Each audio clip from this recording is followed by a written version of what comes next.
Hey guys, so tonight will be Slammiversary, and it officially marks 20 years of Impact Wrestling, formerly known as TNA Wrestling, back when it started. And I know not a lot of people talk about TNA, Slammiversary, Impact that much as, they probably should, but there's a lot of us that still pay attention to it, of course via YouTube and all that, because not many of us through our cable outlets have access TV. So it's hard for us to watch Impact on Thursday nights if we don't have access to it. If you catch my drift there, or the pun there. I mean, I know some people might say, well, just watch Fight, get Fight TV and that'll work, and maybe that would to an extent, but still, it's just one of those situations that unless, it's on a major network, we don't have the opportunity to see it. Most of its career, though, most of its run, I should say, that being TNA, there was always a way to see it on a national level. Always a way. And that's not, lying about anything. In fact, I have DVDs with me in my room here somewhere, as well as I think packed away, that have TNA Wrestling on there from Spike TV, from FSN, or FS1 if you will. And I was able to, and I think even Destination America. So I was always able to watch Impact Wrestling, TNA Wrestling when it was on. But now it's like, okay, how are we supposed to watch it if our cable outlets don't have access TV? It doesn't make any sense, you know what I'm saying? But yeah, for me though, looking back at Impact, TNA, as you put it, 20 years, that's hard to believe. I mean, there is no doubt TNA, Impact, definitely went through a lot of changes financially, and all that, and management wise, behind the scenes, ownership wise and all that. There's no doubt that they did go through a lot of changes, and there's no real, denying that. I don't think even Dixie Carter, who I'll be surprised shows up tonight, she probably will, and Jeff Jarrett, who right now is the senior vice president of live events, I don't know if that's going to allow him to make an appearance via video or via live in person, I should say, tonight at the fairgrounds. I don't know if that's going to allow him to do it, but if he does, he does. If he doesn't, who knows. But they have been bringing in some familiar faces from the past 20 years of Impact. They brought back Wildcat Chris Harris. They've brought back, the Motor City Machine Guns. They brought back, Wes Briscoe, Garrett Bischoff, Aces and Eights. They recruited Nick Aldis, formerly Magnus in TNA, who's now in the NWA. They recruited him. They brought him in. I'm not going to be surprised whether or not they have Don West. Right now, Don West, I think, health-wise, is not doing well, but he's doing okay, but not too okay. But if he shows up, it'll probably be by video message. I definitely feel that they're gonna have to bring Mike Tenay in. They're gonna have to bring him in. I should say. Sorry, it's early, but bring him in to at least announce at least help commentate on the main event. At least help him, commentate on the main event, because he's commentated on a lot of Eric Young's matches, so why not let him commentate on the match against Josh Alexander tonight? So, yeah, I got a feeling we'll see Mike Tenay. We'll probably see SoCal Val there, if you want to really, get nostalgic. We might even see Goldilocks make an appearance again. Abyss maybe, but again, Chris Parks works for WWE, so I don't know if that's going to be possible. Maybe it will, because he's not a wrestler, he's backstage, he's management, so who knows, that might help. There's a lot of things that could happen tonight, but one thing is definitely certain. tonight is going to be, whether you all watching Slammiversary tonight or not, it's definitely going to be a night that people will talk about, especially those that will watch it, no matter how they do it, because it's always coined a lot by people when they talk about the history of the company, but it's always true. It's always coined, paraphrased, but it's always true.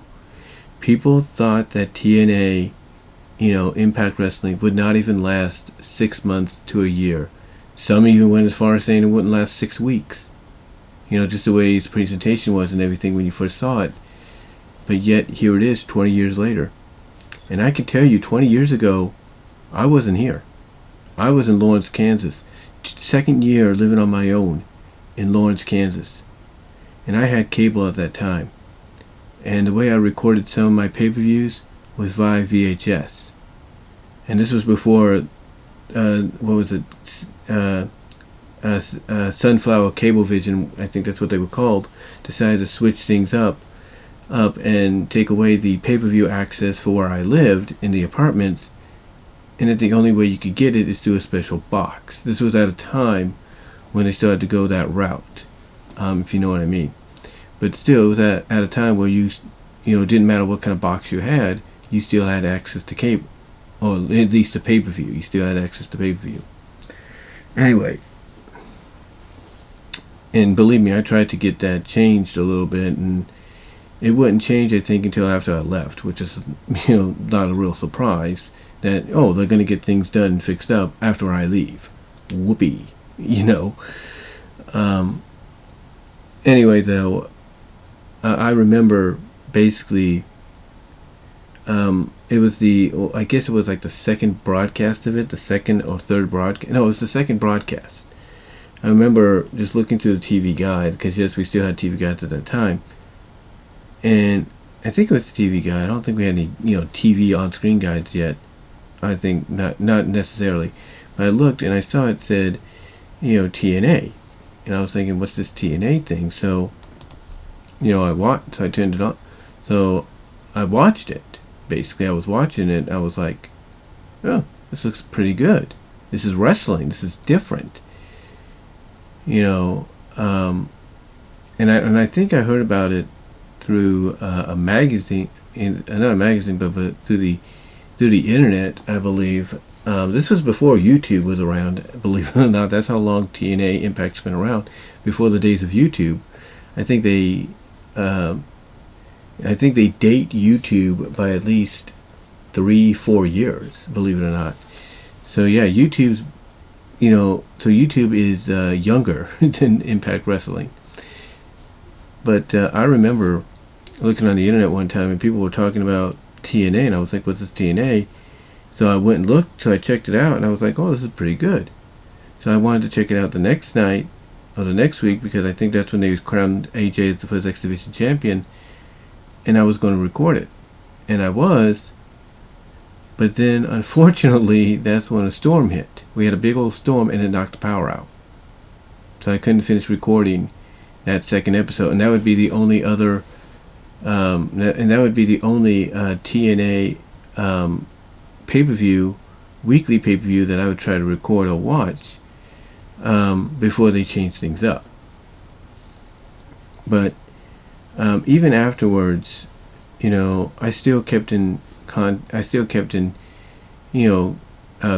I guess you could say, or at least in the know through the internet of what was going on with Impact, TNA, and all that. And I remember, I think it was like the following, like a year or two later, they made the announcement they were going on FSN. I was like, FS1 as it was known at the time, and I was like, okay, cool.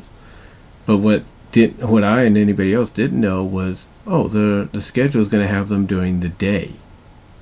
They might occasionally go to the nighttime and cross-brand with the Best Damn Sports Show and other things, but besides that, it was mostly going to be like at 3:30 in the afternoon or 4:30 in the afternoon, and it would get replayed at night if there was nothing else on. It was like, man, what a schedule to be on, what a schedule to have. But thankfully, FSN or FS1 at the time knew what to do.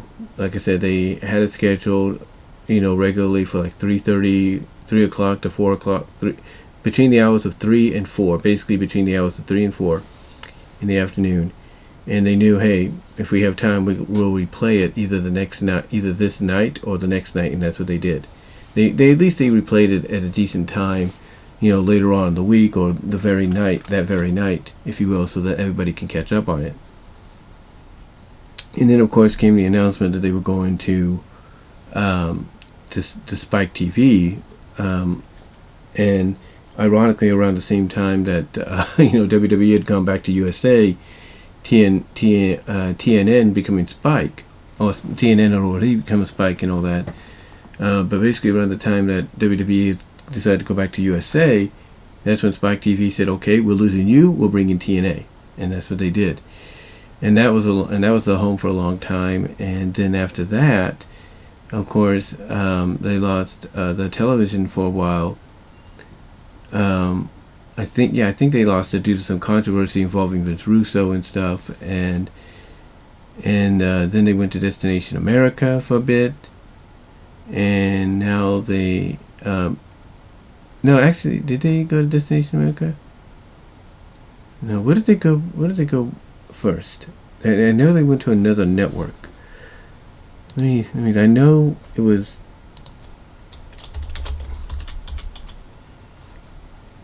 Let me see something. I know it was.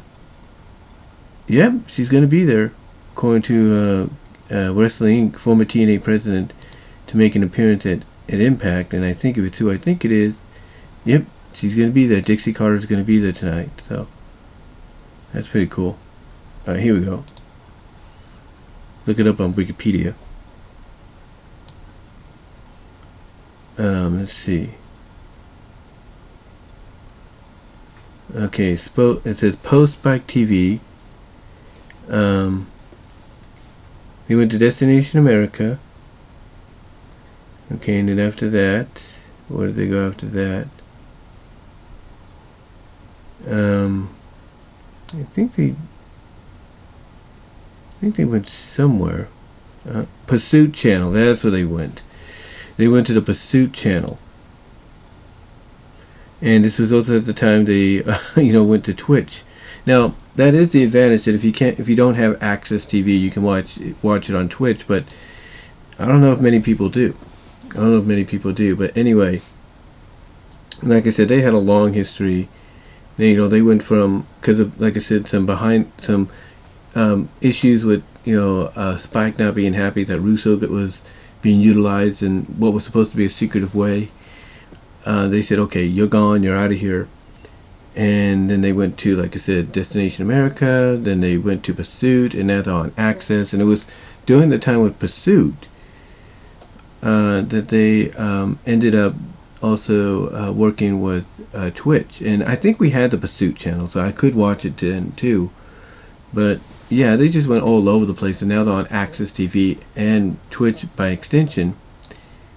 And yeah, to say they've survived a lot of ups and downs eternally, financially, and all that, is a testament to the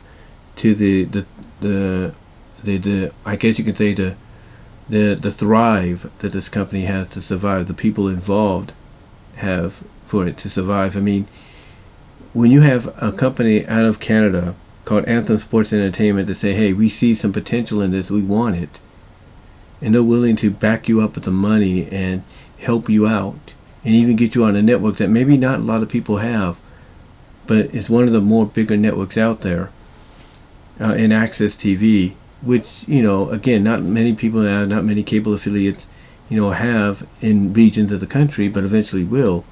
And then as well as let you continue having your Twitch outlet as well. Again, like I said, that tells you that that parent company has some investment in you and are wanting and hoping and are seeing to an extent that investment pay off.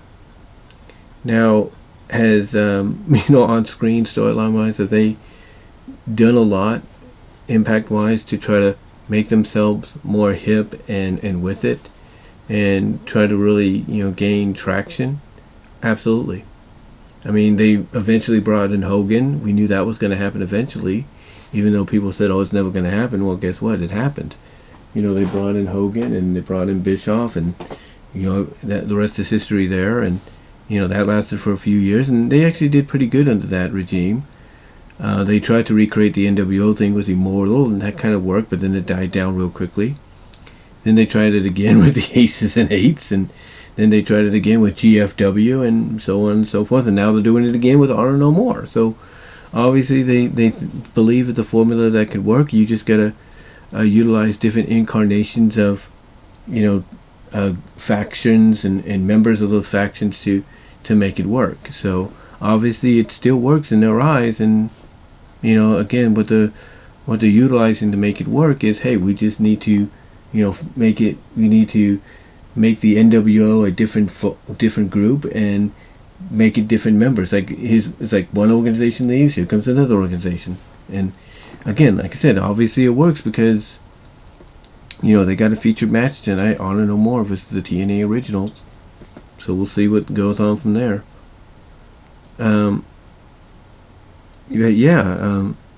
It's just amazing to see that they've come this far, as far as for as long as they have and everything. And they have a lot of, one of the things that made them stand out, and I'll be surprised if we don't see it being utilized tonight, because if you're going to celebrate 20 years, 20 years, then you have to celebrate it by utilizing the one structure that made you stand out in front of everybody else, and that's the six-sided ring. I don't know if they will use it. If they do, that'd be great. If they don't, that's no problem, because hey, the first couple of episodes, the first couple of broadcasts on weekly pay-per-view of Impact, TNA was just the four-sided ring and everything before they went to six sides. So whether or not they bring it back tonight for Slammiversary, for the 20th anniversary officially, that's up to them. Hopefully they do, but if not, that's fine too. But again, some of the things that made them stand out besides that was, they had the Monsters Ball, which has had some of the most violent matches in history, and they're going to have one tonight. They had Ultimate X, which I think they're supposed to have tonight. I'm not really sure. They're going to have the Reverse Battle Royal make a return on the pre-show, which is not one of the more beloved, gimmick matches they've had, but I guess it's different enough. They're going to have a Queen of the Mountain, which is the first all-female King of the Mountain match for the Knockouts title. So they're bringing back, I guess you could say, all the classics, if you will. And even with the Monsters Ball tonight between Sami Callihan and Moose, just like they did with PCO and Jonah,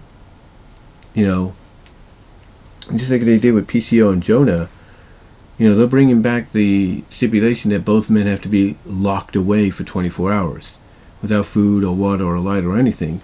But I think we all know, not to be spoilish or anything here, but I think we all know they let them out. They only do that for show. But they let them out, they let them eat and everything, but they gotta keep them secluded and everything so they can keep up the illusion, if you know what I mean. But yeah, they got a lot of stuff planned for tonight, a lot of matches that help put them on the map. One of the matches they don't have planned for tonight, but hey, if they bring it back for a fourth time, I wouldn't mind seeing it. Barbed Wire Massacre. They bring that back, in the near future, people will go crazy. There's no doubt. People will talk about it, no matter who's in it or not. And that's the truth. That's the truth.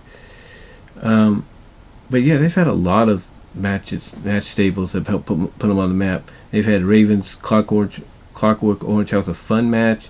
They've had Ultimate Sin. Some of these you can find on YouTube. Just the numerous, types of matches that they've had that help them stand out in their early years and throughout their history is a testament to, how passionate the people behind the company, no matter who the owners were, or no matter who the owners put in charge. It shows you how passionate, those people were to keep this company going even to this day. So yeah, I gotta give my respect, my mad respect to TNA's, Impact Wrestling for 20 years. 20 years, guys. Do you realize that I'm 42, going to be 43 next month? Almost a month from now, almost going to be 43. I'm going to be 43. 20 years ago, I was 22, going on 23. I was in the infancy of my 20s.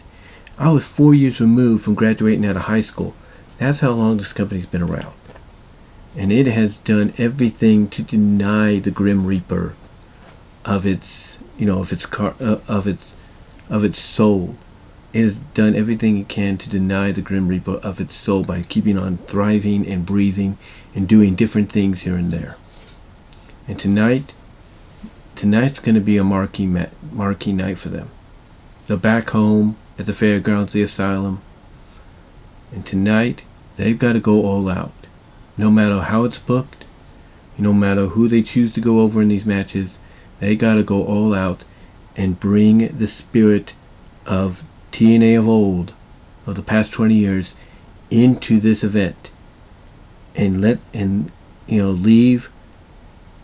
leave the fans there in awe, leave them in awe, and let them, at the end of the day, no matter what the decision is for the world title match, let them go home happy.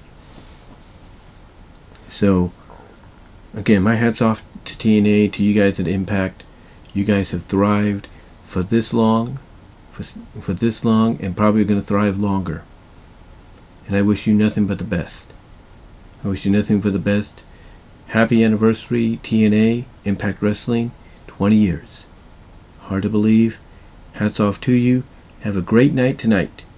Go out there and do what brought you to the dance originally. Stand out and show why you were the true alternative before anybody else.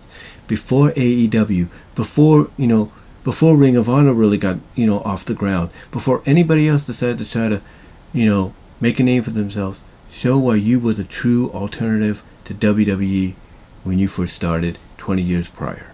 Go out there and do that. And again, my hat's off to you guys. Congratulations. Let me know what you folks in the comment section as well as in the live chat. What are your memories of TNA Impact? When did you first start watching it? What are your thoughts of them coming this far as they have for 20 years and surviving throughout everything?